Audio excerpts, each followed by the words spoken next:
A prominent influencer couple is getting a divorce. Why does that matter, you may be wondering, and why am I talking about this?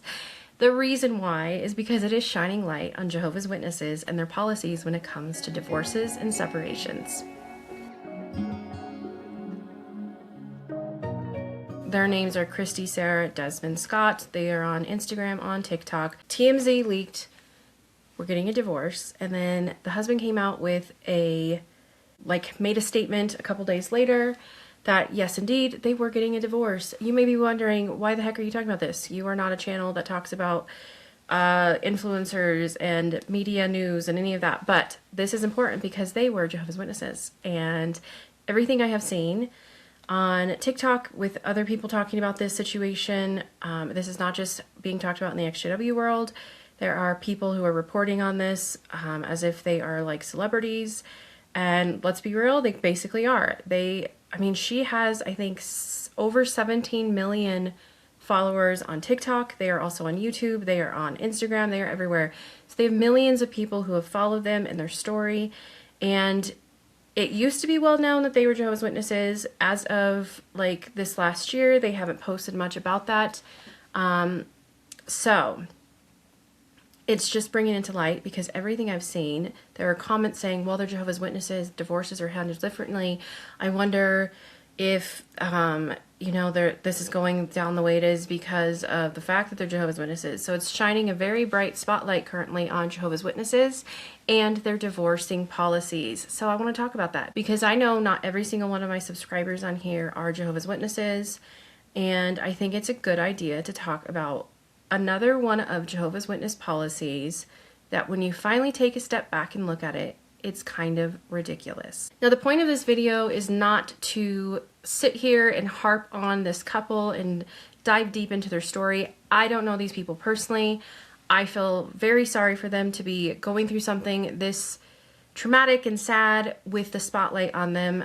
Unfortunately, that is just something that goes along with you being kind of a public figure. So just a little backstory on them. Again, I do know they are Jehovah's Witnesses. I don't know what their standing is currently. I've followed her, the wife, I think I started following her before we even left Jehovah's Witnesses because I found out she was a JW and I was like, well, this is like kind of crazy. Like they have a huge platform. You don't normally see Jehovah's Witnesses in the spotlight like this. So I was kind of just like intrigued by it. She used to do a lot more posting about Jehovah's Witnesses, like photos at memorials. I think there were a couple times I saw where something sad would happen in the world, something like big in the news, and she would post in her stories like a link to a jw.org article or watchtower or something. But as of the last year, there's been a lot less of that. I know they don't celebrate holidays or birthdays. She's made a stance on that in the past. So it's just been, like I said, I don't know this couple personally. I don't know their story. I do know that they were baptized Jehovah's Witnesses. I've seen on Reddit, I've seen comments of people who either knew of them in the congregation they were in. So they were baptized. They were married young, like most Jehovah's Witnesses. But as of their current standing, I don't know. I mean, who knows? So my point of this video, though, was to break down exactly how divorces in the Jehovah's Witness world works. In the normal, everyday life, divorce is always going to be a difficult thing, especially when there are children involved like this couple.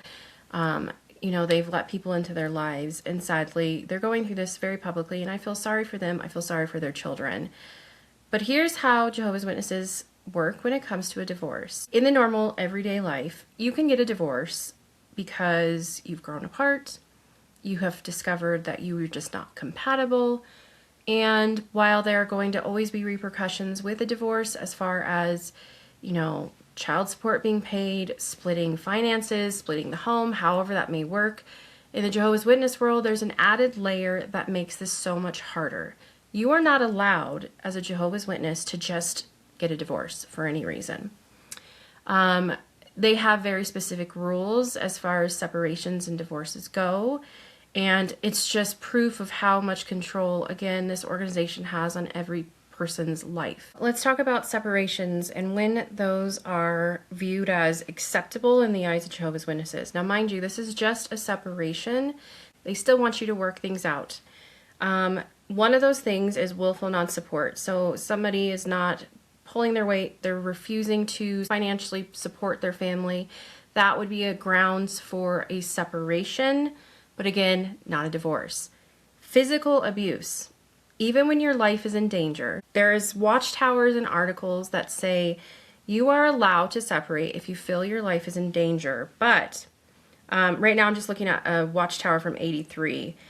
The stance hasn't changed much since then. I'll have to see if I can find any more newer ones, but it does talk about this. So it says, in the event that abuse becomes unbearable or life itself is endangered, the believing mate may choose to depart, but the endeavor should be to make up again in due course. However, departing does not itself provide scriptural grounds for divorce and remarriage. Still, a legal divorce or legal separation may provide a measure of protection for this abuse. So you're still tied to your mate, even if they are physically abusing you and your life is in danger. That's pretty crazy. I personally have witnessed somebody very close to me who was in an abusive marriage. It got to the point that it was physical. It was mentally abusive for a long time. It got to this point when it was actually physical.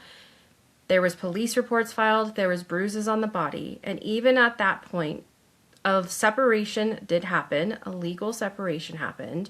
And a restraining order.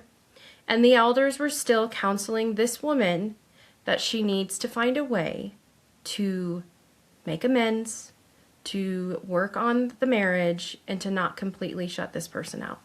It's crazy. This person had physical abuse happen to them and were still instructed or counseled that, you should try and work this out. You should try and make this, right. In Jehovah's eyes, you were still married. You were still supposed to make this marriage work.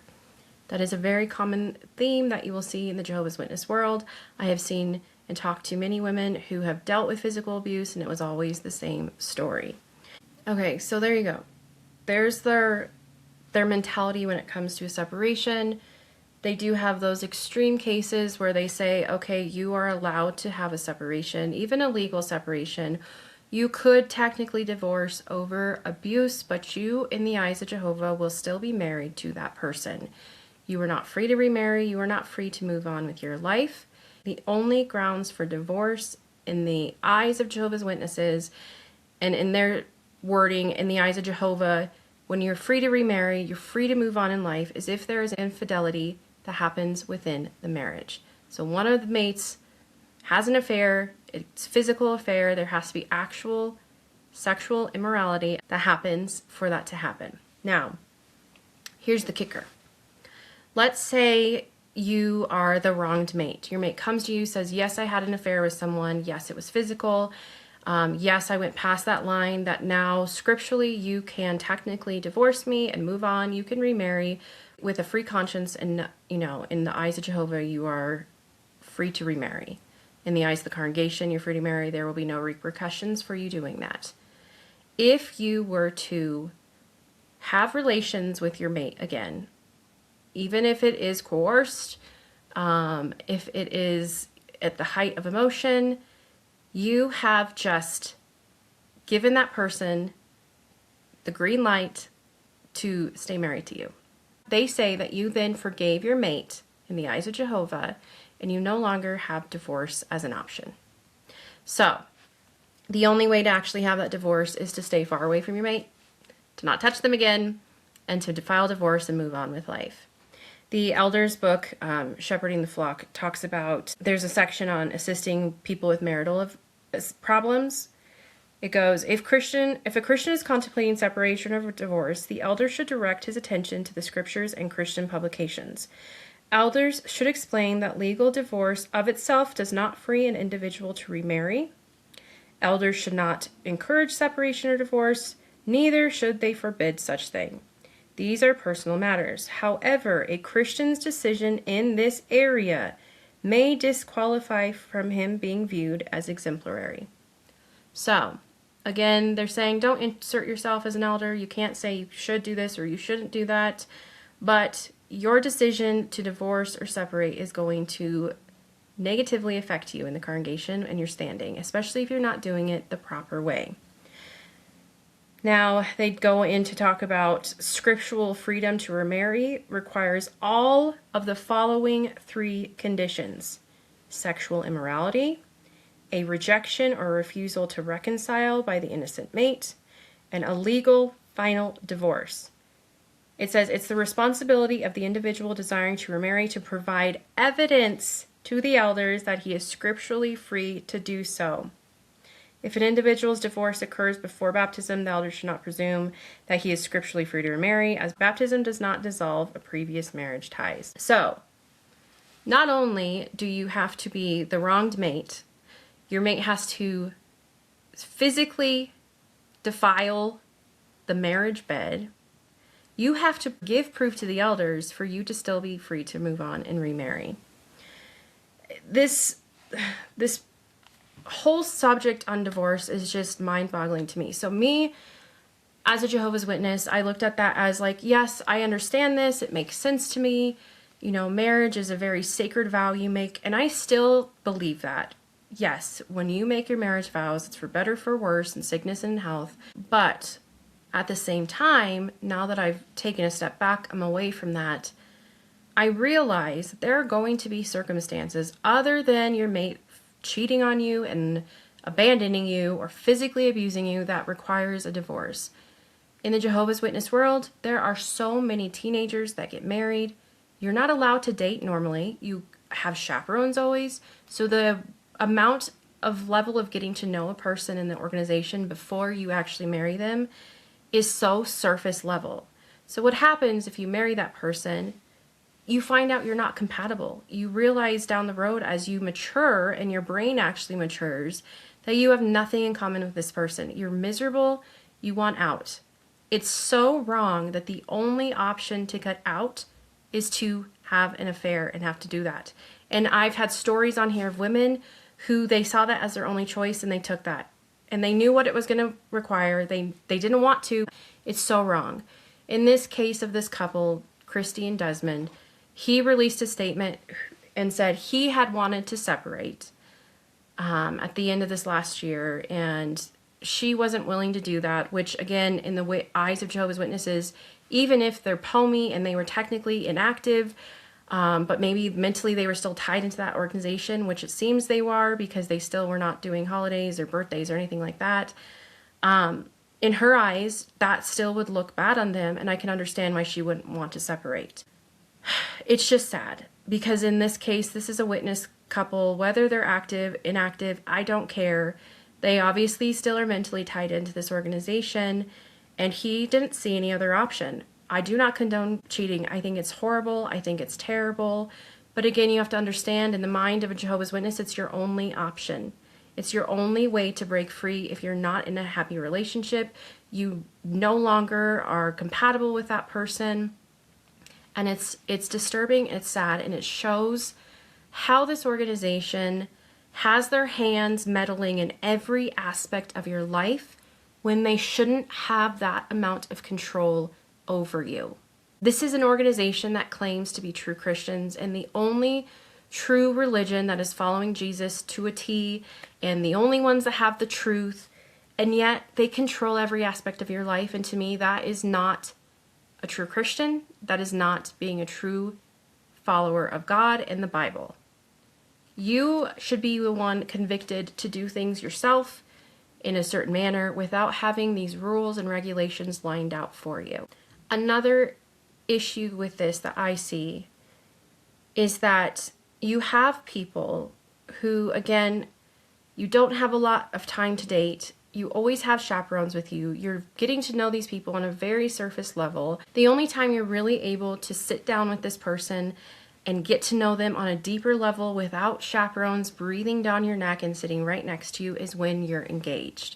When you're engaged, they have regulations that say, yes, they are allowed a little bit more one-on-one time, but at that point, you're technically already trapped. Because in the Jehovah's Witness world, breaking off an engagement is a huge no-no. Because they love to use the scripture, let your yes mean yes and your no mean no. So you get that drilled in your head, and once you say, yes, I'm going to marry you, you're kind of already stuck. So let's say you get to that point and you're realizing there's red flags. This person doesn't seem right for me. Maybe this person gets a little bit more controlling. Maybe this person seems more mentally abusive. Maybe you just realize, oh my gosh, we have nothing in common and I don't think I can see my life with this person. You're kind of screwed. You're stuck.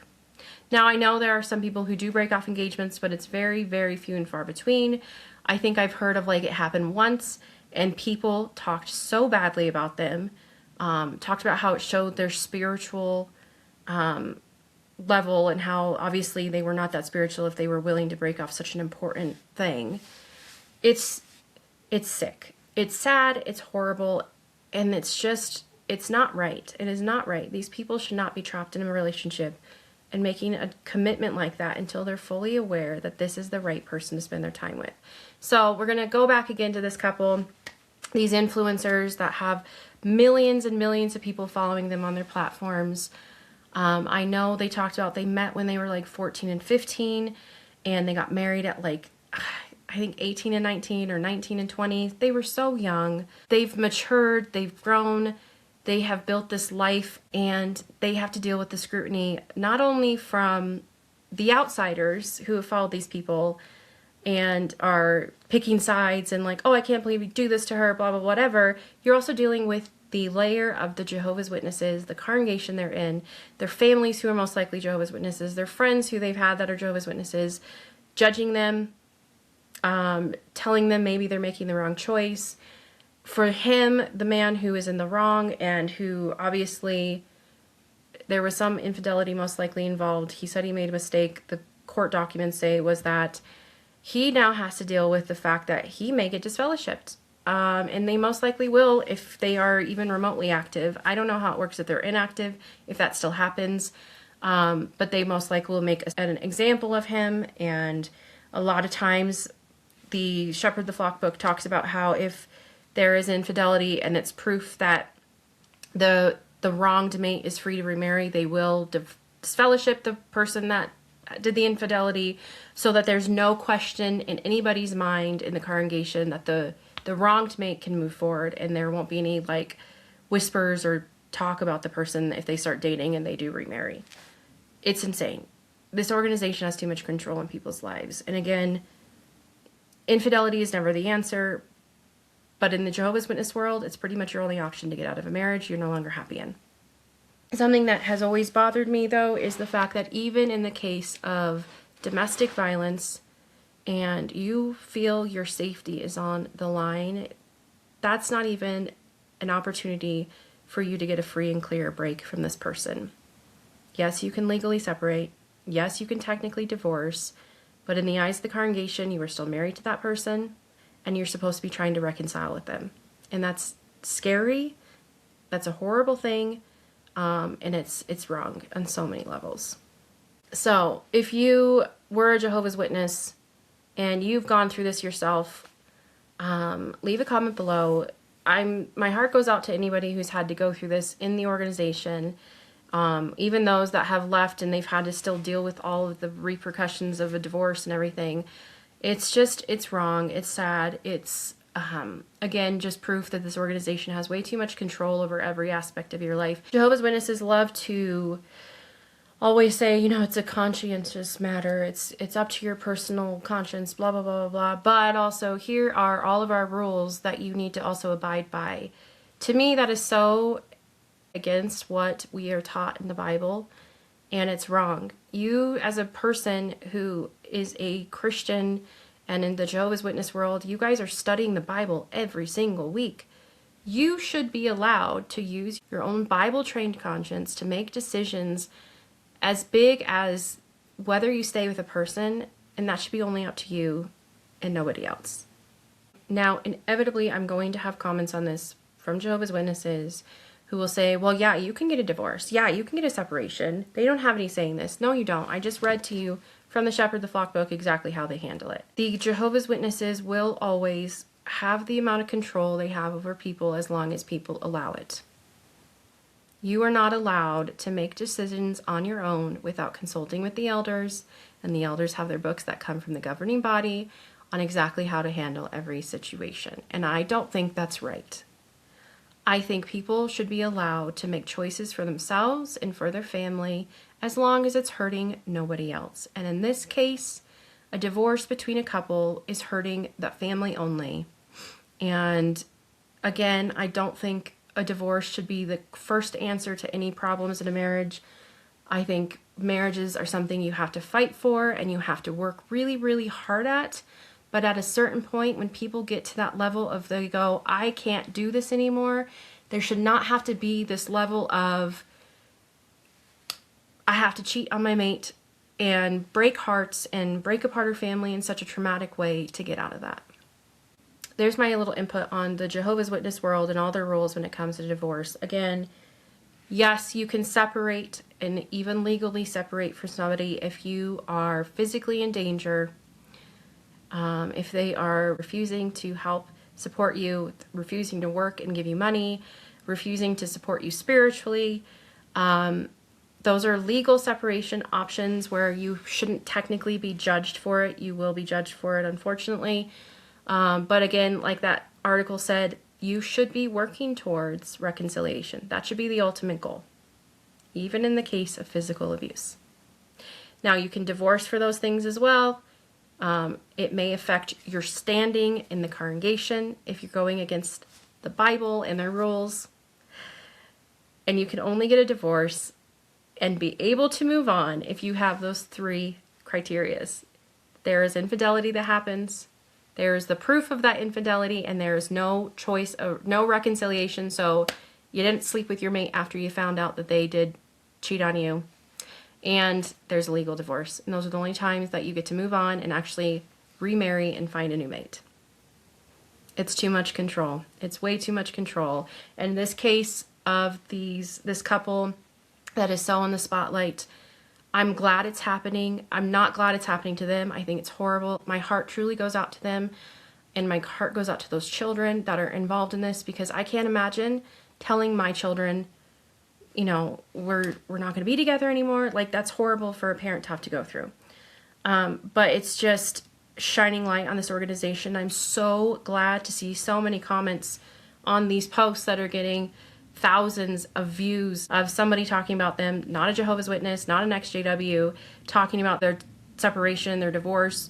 Because again, these are influencers who have millions upon millions, 17 million on TikTok. I know on Instagram she has like 9 million. He has like over 1 million on Instagram. I don't know what he has on TikTok, but millions of people are witnessing this. And in every single one, there are multiple comments saying they're Jehovah's Witnesses. His only choice was to do this. And you have this discourse happening that is now shining light on this organization and the amount of control they have. And I'm so thankful for that. And I hope it continues to happen. I hope more things happen in the world of influencers that shine more light on the Jehovah's Witnesses and exactly the amount of control they have that's unnatural and not necessary and is just proving it's a cult. So there you go. There's Alyssa's 2 cents on this subject. Obviously, I'm not here to talk about this couple. I wasn't here to talk about their story. It had to be brought up a little bit just because it's the reason why this story is in the spotlight and why divorces and Jehovah's Witnesses is so in the spotlight right now. I just wanted to like lay out for those that are not Jehovah's Witnesses and have never been Jehovah's Witnesses exactly what it looks like to be one when it comes to separations and divorces. As you can see, it's not an easy thing. It's something very controlled and it's wrong. Okay, I'm going to finish this video now. I just wanted to like put this out there and talk about it because it's just right now very much out there in the world of social media, and I think it's important to discuss these things when they come to light. I will be back this weekend with another XJW Women Speak Out interview. This one was a really great sit down. She has been through a lot. I'm so thankful that she felt comfortable enough to come to me and talk to me about this. So I hope you guys will tune into that. Again, it'll be out Sunday. I'm trying to stick with Sunday upload days because it just seems to be working out with recording days and the amount I need for my editing. As always, I appreciate you guys being here and being so supportive. This community has been amazing. I'm seeing all your comments. I'm doing my best to respond to comments on videos. It takes a lot of time to do that. So if I don't respond to your comment, just know I probably did see it. I appreciate it. I appreciate the love and support. If you have a story you want to tell, please reach out to me. I have been getting a lot of interest, and I'm so excited to bring you so many more stories. I'm already booked through February with women I'm interviewing. I'm so excited. This is going to be a great year. I'm so happy that there's so many women willing to speak out, because every story does truly matter. Every voice matters, and I hope this will help so many people in the long run. Another thing I wanted to say, if you want to share your story and you've not been a baptized Jehovah's Witness, or you've never really been fully involved, but you had a mate, a partner, a family member, maybe your parent was one that left and you've witnessed their shunning firsthand. Maybe it was your mate that joined it and you've witnessed what happens. Maybe your child joined it and you are witnessing what shunning feels like from the outside.